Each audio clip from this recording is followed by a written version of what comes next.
ইলেকশ্যনটোতো আহিব যাব আহি থাকিব ইলেকশ্যনটো প্ৰত্যেক 5 বছৰৰ মূৰে মূৰে ইলেকশ্যন হয় ইলেকশ্যন অহাৰ লগে লগে কোনোবা কণ্টেষ্ট কৰিব কোনোবা ভোট দিব চৰকাৰ বনাব এইটো আৰু ইমান চিন্তা কৰিব লগা বিষয় নহয় আৰু 5 বছৰ পাৰ কৰিলে বিটিচিত কোনো ধৰণৰ 5 বছৰ পাৰ কৰা নাই 5 বছৰত আহিছোঁ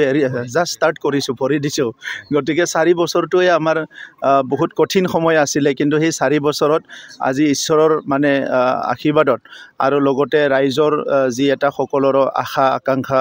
ৰাইজৰ সবৰ প্ৰাৰ্থনা যে আমাৰ অঞ্চলত শান্তি আহিব লাগে এই 4টা বছৰ খুব শান্তি সম্প্ৰীতিৰ মাজত মিলা প্ৰীতিৰ মাজত জাতি জনগোষ্ঠীৰ মাজত বড়োসকলৰ নিজৰ মাজত খুব ভাল পৰিৱেশত আমি 4 বছৰ পাৰ কৰিলোঁ আৰু বহুত 30-40 বছৰৰ পিছত এনেকুৱা এটা 4 বছৰ পাইছোঁ য'ত নেকি কোনো ধৰণৰ ৰক্তাক্ত নাই ভয় ভীত তেনেকুৱা পৰিৱেশ নাই ইয়াৰ কাৰণে মই প্ৰধানমন্ত্ৰী নৰেন্দ্ৰ মোদী ডাঙৰীয়া গৃহমন্ত্ৰী অমিত শ্বাহ ডাঙৰীয়া আৰু মুখ্যমন্ত্ৰী ডক্টৰ হিমন্ত বিশ্ব শৰ্মা ডাঙৰীয়াক ধন্যবাদ জনাওঁ কাৰণ হ'ল 2020 চনৰ এপছু NDB আৰু UBPৰ লগত যিটো শান্তি চুক্তি হৈ গ'ল ইয়াৰ পিছতে তেনেকুৱা পৰিৱেশ আহিলে আজি অকল বড়োসকলৰে নহয় আমাৰ আদিবাসী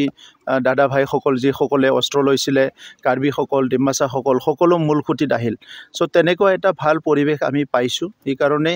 নিৰ্বাচনটো যিটো আহিব সেই নিৰ্বাচনটো আমাৰ কাৰণে কোনো কঠিন নিৰ্বাচন নহয় কাৰণ যিসকলে নিৰ্বাচন আগত জিকিছিলে সেইসকলে দাবী ধুমকি দি টকা পইচা দি নিৰ্বাচন জিকিছিলে এতিয়া ভাল এটা গণতান্ত্ৰিক পৰিৱেশ ৰাইজে সকলো চিন্তা কৰি ভোট দিব পৰা পৰিৱেশ আহিছে আৰু সেই পৰিৱেশটোকে আমি বিচাৰিছিলোঁ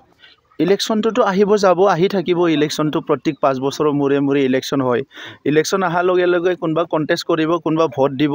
চৰকাৰ বনাব এইটো আৰু ইমান চিন্তা কৰিব লগা বিষয় নহয় আৰু 5 বছৰ পাৰ কৰিলে বিটিচিত কোনো ধৰণৰ 5 বছৰ পাৰ কৰা নাই 5 বছৰত আহিছোঁ জাষ্ট ষ্টাৰ্ট কৰিছোঁ ভৰি দিছোঁ গতিকে 4 বছৰটোৱে আমাৰ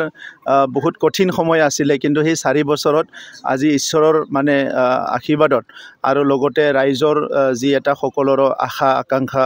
ৰাইজৰ সবৰ প্ৰাৰ্থনা যে আমাৰ অঞ্চলত শান্তি আহিব লাগে এই 4টা বছৰ খুব শান্তি সম্প্ৰীতিৰ মাজত মিলা প্ৰীতিৰ মাজত জাতি জনগোষ্ঠীৰ মাজত বড়োসকলৰ নিজৰ মাজত খুব ভাল পৰিৱেশত আমি 4 বছৰ পাৰ কৰিলোঁ আৰু বহুত 30-40 বছৰৰ পিছত এনেকুৱা এটা 4 বছৰ পাইছোঁ য'ত নেকি কোনো ধৰণৰ ৰক্তাক্ত নাই ভয় ভীত তেনেকুৱা পৰিৱেশ নাই ইয়াৰ কাৰণে মই প্ৰধানমন্ত্ৰী নৰেন্দ্ৰ মোদী ডাঙৰীয়া গৃহমন্ত্ৰী অমিত শ্বাহ ডাঙৰীয়া আৰু মুখ্যমন্ত্ৰী ডক্টৰ হিমন্ত বিশ্ব শৰ্মা ডাঙৰীয়াক ধন্যবাদ জনাওঁ কাৰণ হ'ল 2020 চনৰ এপছু NDB আৰু UBPৰ লগত যিটো শান্তি চুক্তি হৈ গ'ল ইয়াৰ পিছতে তেনেকুৱা পৰিৱেশ আহিলে আজি অকল বড়োসকলৰে নহয় আমাৰ আদিবাসী দাদা ভাইসকল যিসকলে অস্ত্ৰ লৈছিলে কাৰ্বিসকল ডিমাছাসকল সকলো মূলসুঁতিত আহিল চ' তেনেকুৱা এটা ভাল পৰিৱেশ আমি পাইছোঁ সেইকাৰণে নিৰ্বাচনটো যিটো আহিব সেই নিৰ্বাচনটো আমাৰ কাৰণে কোনো কঠিন নিৰ্বাচন নহয় কাৰণ যিসকলে নিৰ্বাচন আগত জিকিছিলে সেইসকলে দাবী ধুমকি দি টকা পইচা দি নিৰ্বাচন জিকিছিলে এতিয়া ভাল এটা গণতান্ত্ৰিক পৰিৱেশ ৰাইজে সকলো চিন্তা কৰি ভোট দিব পৰা পৰিৱেশ আহিছে আৰু সেই পৰিৱেশটোকে আমি বিচাৰিছিলোঁ